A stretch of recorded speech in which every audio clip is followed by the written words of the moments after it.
أشهد أن لا إله إلا الله وحده لا شريك له وأشهد أن محمدا عبده ورسوله أما بعد فأعوذ بالله من الشيطان الرجيم بسم الله الرحمن الرحیم۔ سامعین و ناظرین اکرام، السلام علیکم ورحمۃ اللہ وبرکاتہ۔ آج کا پروگرام سیدنا حضرت مسیح موعود علیہ السلام کی ہدایات کی روشنی میں قرآن مجید کو پڑھنے، پڑھانے، سیکھنے اور سکھانے اور تعلیمات قرآن مجید پر عمل کرنے اور تعلیمات قرآن مجید کو پھیلانے کے بارے میں ہے۔ نیز سیدنا حضرت مسیح موعود علیہ السلام کی تحریرات کی روشنی میں یہ بیان کیا جا رہا ہوگا کہ ان مذکورہ مقاصد کے حصول کے لیے سیدنا حضرت مسیح موعود علیہ السلام کی کتب کا مطالعہ کرنا انتہائی ضروری ہے، کیونکہ اللہ تعالیٰ نے آپ علیہ السلام کو خود قرآن مجید سکھایا اور دنیا کے لیے استاد مقرر فرمایا۔ آپ علیہ السلام اپنی کتاب تذکرۃ الشہادتین روحانی خزائن جلد 20 صفحہ 64 پر اپنی جماعت کو نصیحت کرتے ہوئے فرماتے ہیں: اے میری عزیز جماعت، یقیناً سمجھو کہ زمانہ اپنے آخر کو پہنچ گیا ہے اور ایک سریع انقلاب نمودار ہو گیا ہے، سو اپنی جانوں کو دھوکہ مت دو اور بہت جلد راست بازی میں کامل ہو جاؤ۔ قرآن کریم کو اپنا پیشوا پکڑو اور ہر ایک بات میں اس سے روشنی حاصل کرو، اور حدیثوں کو بھی ردی کی طرح مت پھینکو کہ وہ بڑی کام کی ہیں اور بڑی محنت سے ان کا ذخیرہ تیار ہوا ہے، لیکن جب قرآن کے قصوں سے حدیث کا کوئی قصہ مخالف ہو تو ایسی حدیث کو چھوڑ دو تا گمراہی میں نہ پڑو۔ قرآن شریف کو بڑی حفاظت سے خدا تعالی نے تمہارے تک پہنچایا ہے، سو تم اس پاک کلام کی قدر کرو، اس پر کسی چیز کو مقدم نہ سمجھو کہ تمام راست روی اور راست بازی اسی پر موقوف ہے۔ کسی شخص کی باتیں لوگوں کے دلوں میں اسی حد تک مؤثر ہوتی ہیں جس حد تک اس شخص کی معرفت اور تقوی پر لوگوں کو یقین ہوتا ہے۔ آپ علیہ السلام اپنی کتاب ایام صلح روحانی خزائن جلد 14 صفحہ 394 پر بیان فرماتے ہیں: آنے والے کا نام جو مہدی رکھا گیا، سو اس میں یہ اشارہ ہے کہ وہ آنے والا علم دین خدا سے ہی حاصل کرے گا اور قرآن اور حدیث میں کسی استاد کا شاگرد نہیں ہوگا۔ سو میں حلفاً کہہ سکتا ہوں کہ میرا حال یہی ہے۔ کوئی ثابت نہیں کر سکتا کہ میں نے کسی انسان سے قرآن یا حدیث یا تفسیر کا ایک سبق بھی پڑھا ہے یا کسی مفسر یا محدث کی شاگردی اختیار کی ہے۔ پس یہی مہدویت ہے جو نبوت محمدیہ کے منہاج پر مجھے حاصل ہوئی اور اسرار دین بلا واسطہ میرے پر کھولے گئے۔ سامعین و ناظرین کرام، سیدنا حضرت مسیح موعود علیہ السلام اپنی کتاب تریاق القلوب روحانی خزائن جلد 15 صفحہ 230 پر لکھتے ہیں: مجھے ایک دفعہ یہ الہام ہوا، الرحمن علم القرآن یا احمد فاضت الرحمت علی شفتیک،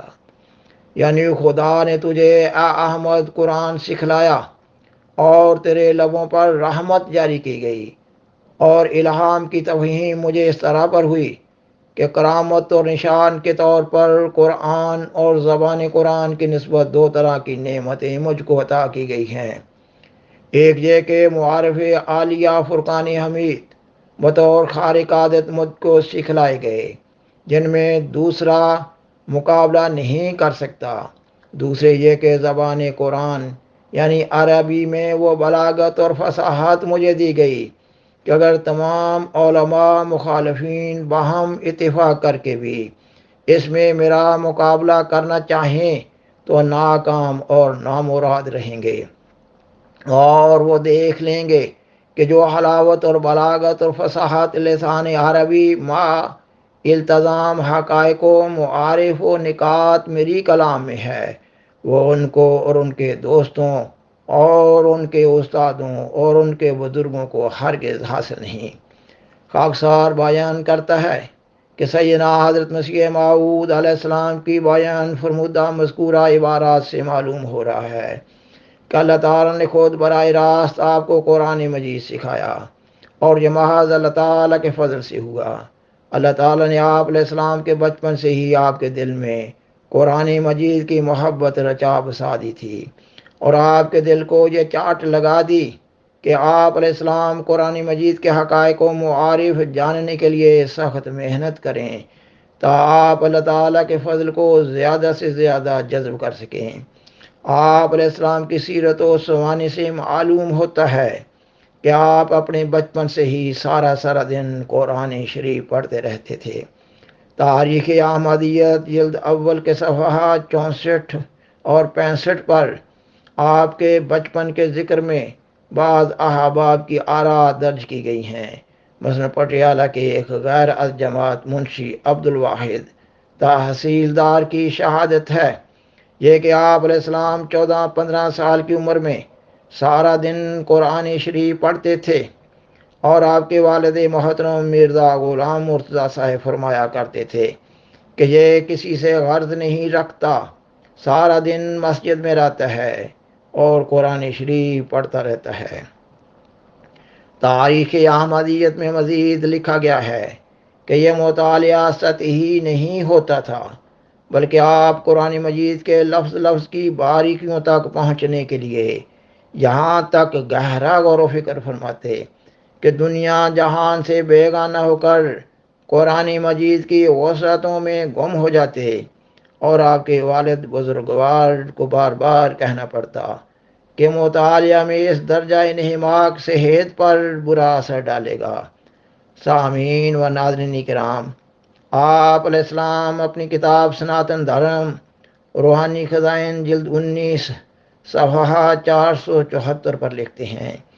میں جوان تھا بوڑھا ہو گیا، اور اگر لوگ چاہیں تو گواہی دے سکتے ہیں کہ میں دنیا داری کے کاموں میں نہیں پڑا، اور دینی شغل میں ہمیشہ میری دلچسپی رہی۔ میں نے اس کلام کو جس کا نام قرآن ہے نہایت درجہ تک پاک اور روحانی حکمت سے بھرا ہوا پایا، اور آپ علیہ السلام اپنی کتاب البریہ روحانی خزائن جلد 13 صفحہ 65 پر لکھتے ہیں، ہم اس بات کے گواہ ہیں اور تمام دنیا کے سامنے اس شہادت کو ادا کرتے ہیں کہ ہم نے اس حقیقت کو جو خدا تک پہنچاتی ہے قرآن سے پایا۔ ہم نے اس خدا کی آواز سنی اور اس کے پرزور بازو کے نشان دیکھے جس نے قرآن کو بھیجا، سو ہم یقین لائے کہ وہی سچا خدا اور تمام جہانوں کا مالک ہے۔ ہمارا دل اس یقین سے ایسا پر ہے جیسا کہ سمندر کی زمین پانی سے،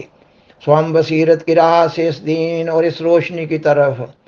ہر ایک کو بلاتے ہیں۔ ہم نے اس نور حقیقی کو پایا جس کے ساتھ ظلماتی پردے اٹھ جاتے ہیں اور غیر اللہ سے در حقیقت دل ٹھنڈا ہو جاتا ہے۔ یہی ایک راہ ہے جس سے انسان نفسانی جذبات اور ظلمات سے ایسا باہر آ جاتا ہے جیسا کہ سانپ اپنی کینچلی سے۔ آپ علیہ السلام اپنی کتاب برکات الدعا روحانی خزائن جلد 6 صفحہ 34 پر بزرگان اسلام کو دعوت دیتے ہوئے لکھتے ہیں، اے بزرگان اسلام، خدا تعالیٰ آپ لوگوں کے دلوں میں تمام فرقوں سے بڑھ کر نیک ارادے پیدا کرے، اور اس نازک وقت میں آپ لوگوں کو اپنے پیارے دین کا سچا خادم بنا دے۔ میں اس وقت محض اللہ اس ضروری امر سے اطلاع دیتا ہوں کہ مجھے خدا تعالیٰ نے اس 14ویں صدی کے سر پر اپنی طرف سے معمور کر کے دین متین اسلام کی تجدید اور تائید کے لیے بھیجا ہے، تاکہ میں اس پر اشوب زمانہ میں قرآن کی خوبیاں اور حضرت رسول اللہ صلی اللہ علیہ وسلم کی عظمت ظاہر کروں، اور ان تمام دشمنوں کو جو اسلام پر حملہ کر رہے ہیں ان نوروں اور برکات اور خوارق اور علوم لدنیا کی مدد سے جواب دوں جو مجھ کو عطا کیے گئے ہیں۔ خاکسار بیان کرتا ہے کہ سیدنا حضرت مسیح موعود علیہ السلام کی بیان فرمودہ مذکورہ عبارات میں یہ پیغام ہے کہ ہر انسان کو کلام اللہ، قرآن مجید اور حدیث سیدنا حضرت محمد رسول اللہ صلی اللہ علیہ وآلہ وسلم کا بہت بہت مطالعہ کرنا چاہیے۔ نیز آپ علیہ السلام کی کتب کا بار بار مطالعہ کرنا چاہیے تاکہ قرآن مجید کے حقائق اور معارف سے آگاہی حاصل ہو۔ نیز یہ کہ اللہ تعالیٰ کی محبت اور خوف پیدا ہو کر اللہ تعالیٰ اور سیدنا حضرت محمد صلی اللہ علیہ وسلم کی تعلیمات پر عمل کرنے کی توفیق ملے تاکہ انسان اپنی زندگی کے حقیقی مقصد کو پانے میں کامیاب قرار دیا جا سکے۔ سامعین و ناظرین کرام، بالآخر درخواست ہے کہ برائے مہربانی اس پروگرام کو دوسروں سے شیئر کریں اور حضرائے کرم اس چینل کو سبسکرائب کریں۔ جزاکم اللہ تعالی احسن الجزا وآخر دعوانا ان الحمدللہ رب العالمین، والسلام علیکم ورحمۃ اللہ وبرکاتہ۔